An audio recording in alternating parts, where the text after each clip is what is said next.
Welcome to Sacrilegious Discourse. I'm husband. And I'm wife. Together, we're reading the Bible for the very first time.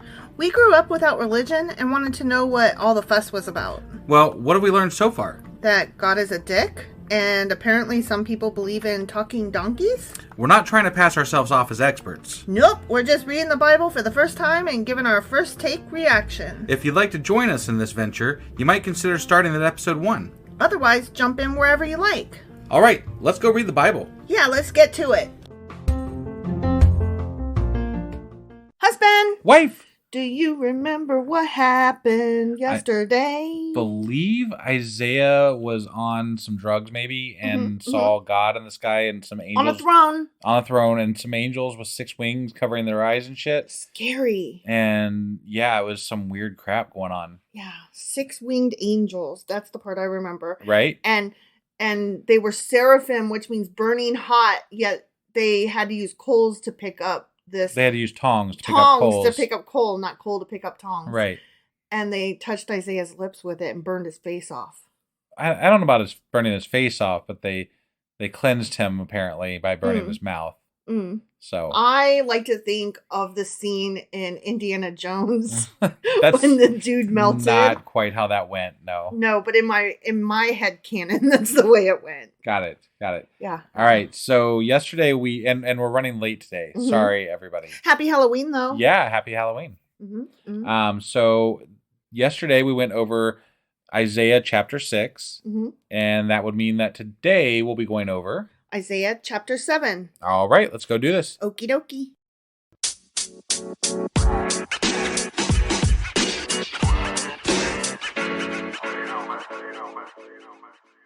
All right, Isaiah chapter 7. Okay. I'm hating this so far. Do you think this one will be gooder? No. Okay. But I mean, it's at least we have storylines. We have storyline, but it's weird. They're talking about this, I like this better than Psalms. I like this better than Proverbs. Okay, I guess the bar is really low. You're right. Yeah. It's just that it's all prophecy shit, and it feels too close to New Testament, and I guess that's because you're doing the research. You wouldn't necessarily this is Old Testament, so unless you know about Jesus, which hypothetically, because we haven't read the Bible yet, but it's all prophecy. We only know it because of people that tell us about Jesus, right? Okay, I hear you, but it's even just reading it. It's all prophecy. Sure, and I hate it. You know what really bothers me for Isaiah's sake is that if he prophesies anything wrong, it's a death sentence. I know. So, but maybe if you prophesize far enough out, like past when you're going to die, then you don't got to worry about it, right? Yeah, that's smart. That's actually really smart. You know what I hate? I hate how the name Isaiah is spelled. It's so difficult for me. Literally, I have to look at it and go A-I-A. And I mean, you heard me. I said pick up coal to use tongs. Yeah, you were having speaking problems. I get words backwards. I get letters backwards. Yeah. I have dyslexia. It's a problem. Right. So names like Isaiah, they bother you. They feel ableist. All right, let's read this. Yes. When Ahaz, son of Jotham, son of Uzziah, who was king of Judah, okay, King Rezim of Aram, and Pekah, son of Remaliah, king of Israel, all those names, okay, yeah, when all them marched up to fight against Jerusalem, but they could not overpower it. Okay. Sure. Now the house of David was told Aram has allied itself with Ephraim. Okay. Sure. So the hearts of Ahaz and his people were shaken as the trees of the forest are shaken by the wind, or like a Polaroid picture. Shake it. Yeah. Then the Lord said to Isaiah, "Go out, you and your son Shear Jashub, to meet Ahaz at the end of the aqueduct of the upper pool on the road to the launderer's field." Okay. Yeah. Go out there. That guy. And say to him, "Be careful. Keep calm and don't be afraid. Do not lose heart because of these 2 smoldering stubs of firewood, because of the fierce anger of Rezin and Aram and of the sons of Remaliah. Aram, Ephraim, and Remaliah's son have plotted your ruin, saying, 'Let us make Judah invade Judah, let us tear it apart and divide it among ourselves, and make the son of Tabeel king over it. Yet this is what the sovereign Lord says. Is it what the sovereign Lord says? Ready? Yeah, I'm ready. He says, it will not take place, it will not happen, for the head of a ram is Damascus, and the head of Damascus is only Rezin. Within 65 years, Ephraim will be too shattered to be a fucking people. Okay. The head of Ephraim is Samaria. The head of Samaria is only Remaliah's son. If you do not stand firm in your faith, you will not stand at all. Okay. Again, the Lord spoke to Ahaz. Ask the Lord your God for a sign, whether in the deepest depths or in the highest heights. But Ahaz said, I will not ask. I will not put the Lord to the test. Okay. So he was offered like a sign. Like, yeah. God will give you a sign. But Ahaz is like, you're not supposed to test the Lord. But he was hiding behind those words. Like, he was pretending like, no, I'm not going to let the Lord, I'm not going to ask to test the Lord because that's against the Lord and I'll get in trouble. Okay. But the Lord was like literally telling him, no, you can test me. It's fine. But how are you, like, if you've never talked to the Lord before, right? Mm-hmm. How are you supposed to know? No, that for real, this time it's okay. Right. Yeah. Yeah. I don't know. I'm just saying, like, if you grow, okay, let's just assume, I'm not assuming this, but like, let's just for the story's sake, say that God talked to him, right? Mm-hmm. But he grew up his whole life learning this religion where you're not supposed to hear from God, right? You're supposed to take it on faith or whatever, maybe it's a test. And maybe it's a test. Yeah. And how are you supposed, you're in a very stressful time. There's lots of war going on. There's lots of things happening, right? Yeah. How are you supposed to take what you perceive happened as something that is real and true? Mm-hmm. Exactly. And like, what is it that indicates that it's real? Yeah. Well, the fact that Isaiah, you accept that he's a prophet, right? But why do I accept Isaiah as a prophet? Well, I guess that you just do. But they don't give any good qualifying reasons. Exactly. Why? Exactly. It's just, no, but the Bible said it, so it's true. Right, but that's bullshit. But, I mean, Ahaz is like, I don't really know you all that well. I'm just saying, like, I would need better evidence. Like, I'm not saying Ahaz is not a bad guy. Right. He may very well be. Like, I don't remember what all he got up to. I don't think he was a great king or something. Sure. Whatever. I'm not here to defend him as a king or a person. Right. I'm just saying in this particular circumstance, no, I totally agree with you. Like, how do we know? We're putting reasoning in him and making his heart evil in this. And maybe it wasn't. Maybe he was just like, I'm not fucking taking that bait. Well, and I know how this ends. Based on what I know of quote unquote the Lord, he can make you either accept the information or not. He can harden your heart. He can make you.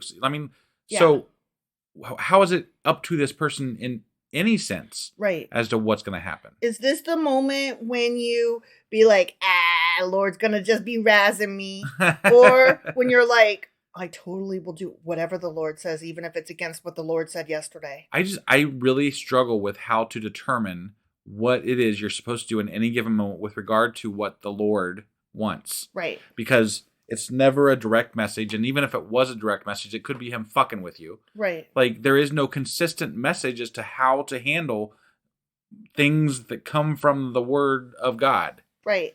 I guess what apologists would say is, okay, that's fair. That's a fair argument. So what he should have done is gone inside and hit the floor, got on his knees and prayed to God and asked for guidance. Should I test you, Lord? And God would have given him a sign. Study it out. But okay, right. All right. Well, I'm just questioning this. That's all. No, I hear you and I agree with you, obviously. Yeah. Then Isaiah said, "Hear now, you house of David, is it not enough to try the patience of humans? Will you try the patience of my God also?" I feel like Isaiah's uppity. He's like, I speak for God. What's up? Right. Also, he was working both sides. Like, he was working for Judah and Jerusalem or whatever, right? Yeah. Like, so I don't know how any of these guys can trust him either. Right. That's true. You know, you're playing both teams here, buddy. Mm-hmm. Mm-hmm.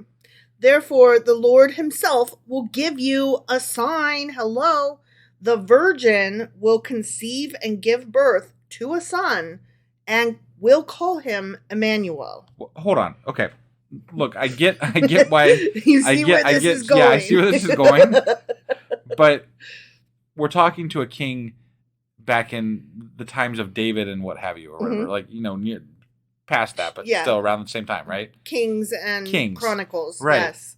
Which is before the conception of Jesus.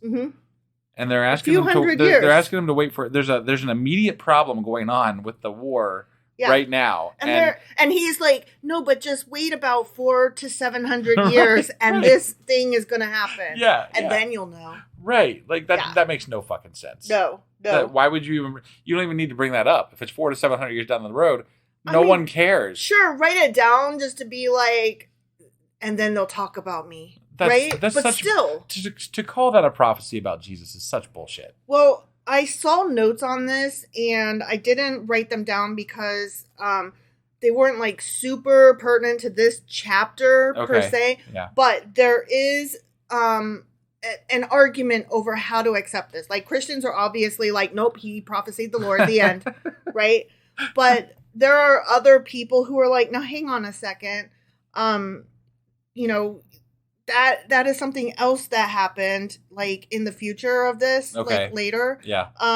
What this refers to is not Christ, but somebody who was pregnant in the castle at that time, who may also have been a virgin or not, an unwed mother maybe, who did happen to name her son Emmanuel. And so this happened. Got it. Right? Yeah. So there's just two different arguments over, was it Jesus or was it just some dude? It was just some dude. It was some dude, y'all. Right? Yeah. Like, why is that even a question? They're like, no, but Jesus. Because they have to try real hard to make their religion be relevant. That's why. Okay, now to be fair, he will give you a sign. The virgin will conceive. Mary was a virgin, hypothetically, right, and give birth to a son. She gave birth to a son. 50% could have gone either way, right? Okay. She named him Emmanuel. He will be eating curds and honey when he knows enough to reject the wrong and choose the right. For before the boy knows enough to reject the wrong and choose the right, the land of the two kings you dread will be laid waste. Okay, but anybody who studies religion knows that these things were written by humans. And they were really, really, really wanting to make this work with regard to an extension and the coming Messiah, right? Like they wanted this coming Messiah to be so fucking real, right? And so they retrofit it. Yeah. Yeah, I know.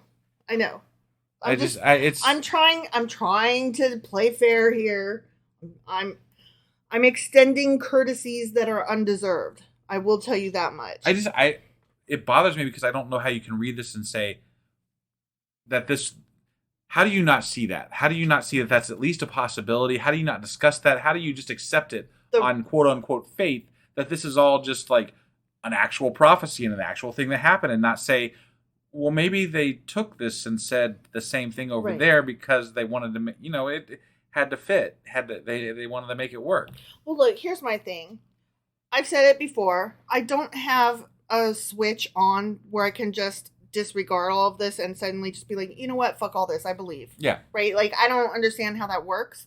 However, imaginary God guy, Sky Daddy, does have the ability, the power, if you will, the magic to harden people's heart or to fill them with love or whatever. Right. So God could very easily turn on my light switch and make me believe. It would actually make a lot of sense for him to do it in the middle of one of our podcasts for us. Right? We just like suddenly become like godly right now. Right. Like, or 1, 2, 3, go. Or a reluctant prophet who like suddenly became an apologist and was like, actually, husband, I will tell you how this works. Yeah, I mean, can you imagine our listeners if they suddenly heard us make like a 360 or no, it'd be a 180 switch. Yeah, 180 switch. Yeah, and we started talking about God. Oh my goodness! Like they'd be like, "What the fuck happened?" And they'd have to start questioning, right? Like it would be. They wouldn't. They would be like, "What a scam!" Those. Well, bitches. Yeah, no, that's what would really happen. But especially Patreon listeners, like they would be like, "I want my money back," and you know what? I wouldn't even blame them. Right. Yeah, but somebody out there would be like, I'm gonna research this. You know what I mean? Because like it would make somebody think. I would think. Maybe. I hope. Maybe people don't think. I hope people don't think we're that shallow. I'm not, but you might be. I'm just not. kidding. Just kidding. Neither of us is. That's why we're sitting here, because neither of us is. Right. But I'm just saying, like, I don't have the ability to believe this, and I can only look at this askance, and that's not my fault. Baby, I was born this way, so the song goes, you know? So, okay, but the prophecy goes on. Sure. Okay. The Lord will bring on you and your people and on the house of your father a time unlike any since Ephraim broke away from Judah. He will bring the king of motherfucking Assyria. Boom. Okay. In that day, the Lord will whistle for flies from the Nile Delta in Egypt and for bees from the land of Assyria. You can just whistle for those things? Well, the piper can play a pipe and bring the mice. That's very cool. I didn't the pied one. Right, I didn't know that. Not just any piper. Right. The pied one. Yes. Yeah. I want to know, how does one go about getting pied? I don't being know. Pied. But I have to say, even if I could do it, I would not whistle for bees. Or flies, for that matter. You wouldn't. But what if you were the only one that could make the bees come, and scientists came to you and they're like, they ran across the planet, they're panting, and they're like, husband, listen. We know you don't like bees. We know you don't like bees, but you're our only hope.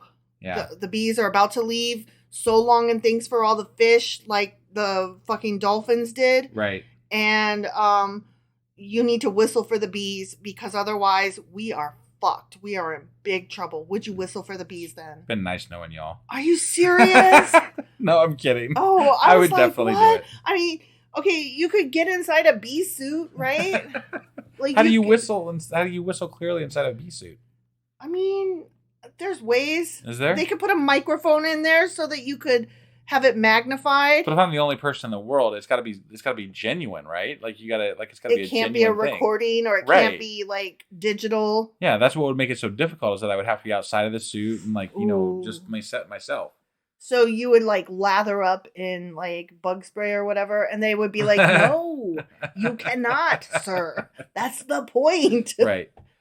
We need you to get stung to death and die, but for the good of the planet. Whew, man. That's a rough one. What if it was, we promise you that when you whistle and the bees come, we promise you that you might get stung a couple times, but and they're going to get all over you, but you're not going to have an allergy to it, because we've inoculated you, and you'll be fine. Okay. You might get a few stings, but you'll be fine. You'll just merely be living your greatest terror and be in discomfort while this is happening. Yeah. Yeah, that'd be horrible. And then what if you had to be naked while it was happening? Do we have to keep going on about this? What if you were naked and had bees all over you? Why do I have to be naked to whistle? I don't understand. Where is this going? This is going down naked, all the wrong paths. And bees are all over you, and you're whistling. No. Sorry, that humanity's dying. Okay. Sorry. I wanted to know what your line was. You were like, "No bee shall touch my penis." You are not the Pied Piper, sir. No. They will all come and settle in the steep ravines, the flies and bugs. Yeah, okay, right. The bees and cockroaches. And in the crevices in the rocks, and on the thorn bushes, and at the water holes. You know, the way bugs do. Why do we want... Okay, all right. Okay, so this is analogy. This is symbolism. Okay, so it's not actual fucking bees and actual fucking flies. Oh, okay. It's the flies from the Jesus Christ. Nile Delta? Yes, the Nile Delta. Sorry, dyslexia. I can't help it. It's getting worse. Okay, listen. So the flies from Egypt. Yes.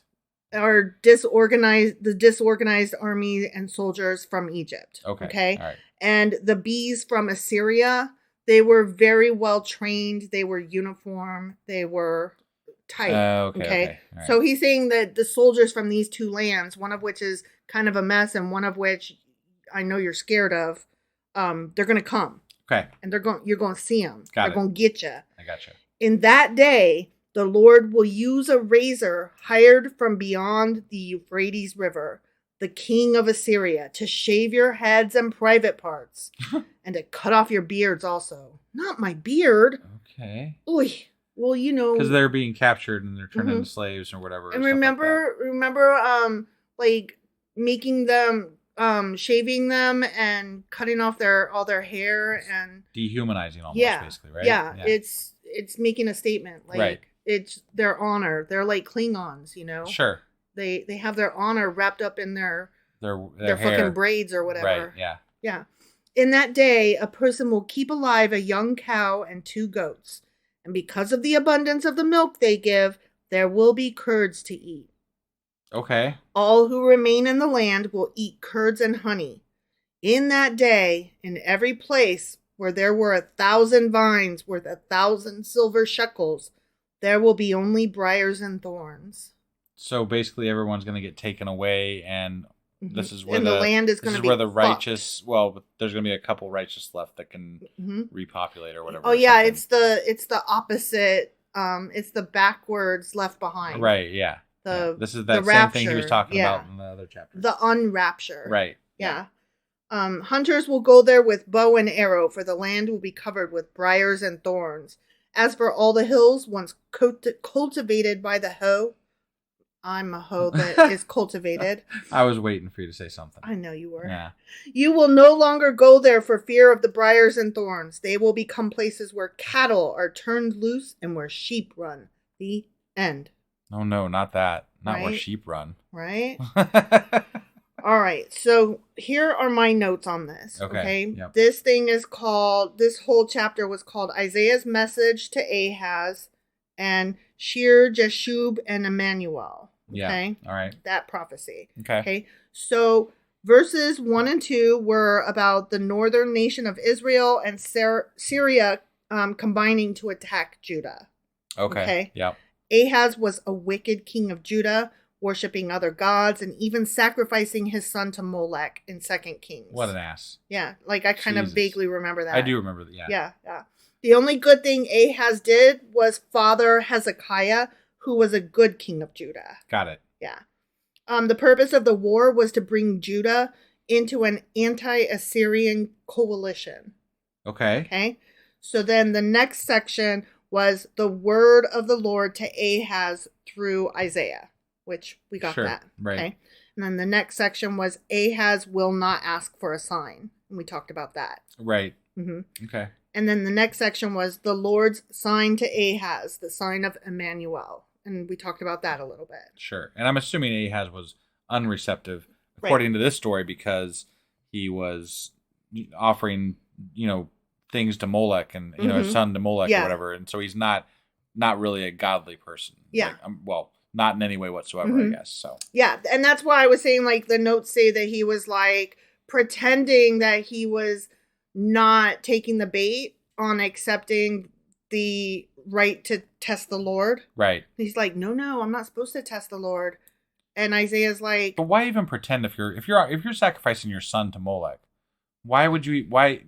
If you also believe, like, let's just say any part of you believes that God is real, like the God Yahweh is real, right?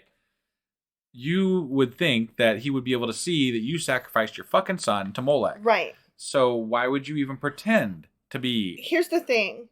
That part of the story allows the Christians who read this to use that section as a way of saying, this is how people will use the Bible. This is how, this is how pretenders will use the words from the Bible. They will say things that bear the seed of truth, but are actually untrue. And their actions show that they are not holy or right. Yeah. Okay. And, garbage in, garbage out. Like, just because they're telling you something doesn't mean that they're good people. Sure. And they're hiding behind this holy law, but they are bad people. So basically, their holiness doesn't count. If we don't go to your church, we're probably sacrificing our kids to Molech. Yeah, and eating babies.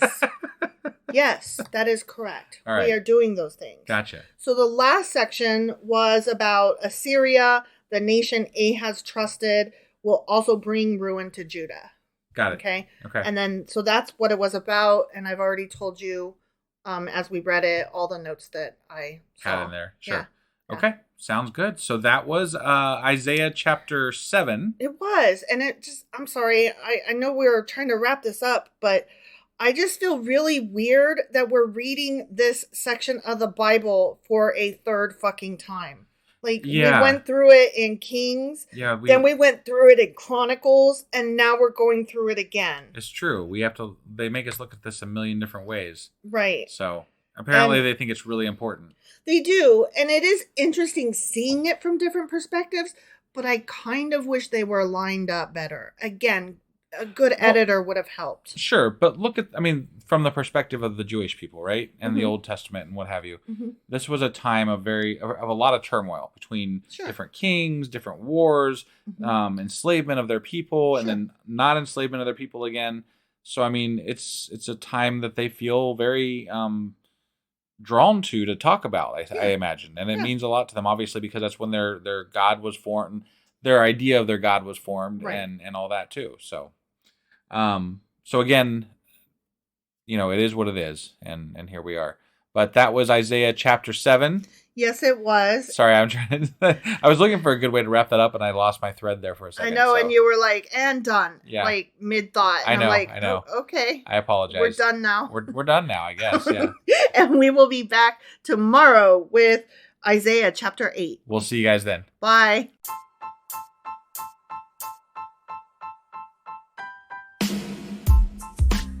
Hey, wife, I guess that's the end? But husband, that's just sad. It doesn't have to be. We are on lots of social media platforms like Twitter. Our handle there is sacrilegious_D. For D's nuts. Oh my God. Stop doing that. Anyway, we're also on Facebook, Instagram, and Pinterest. There's a link to all of our social media sites at our website. Ooh, we have a website? Yeah, it's sacrilegiousdiscourse.com, where you can also find a link to our merch shop. We have a merch shop? Yep. We have podcast-themed clothing, mugs, notebooks, and more, as well as an atheist and science-themed products. Wow, our fans should really go check that out right now. Definitely. They can get in touch with us by sending an email to sacrilegiousdiscourse@gmail.com. But before they do that, we could really use some help. Oh yeah? With what?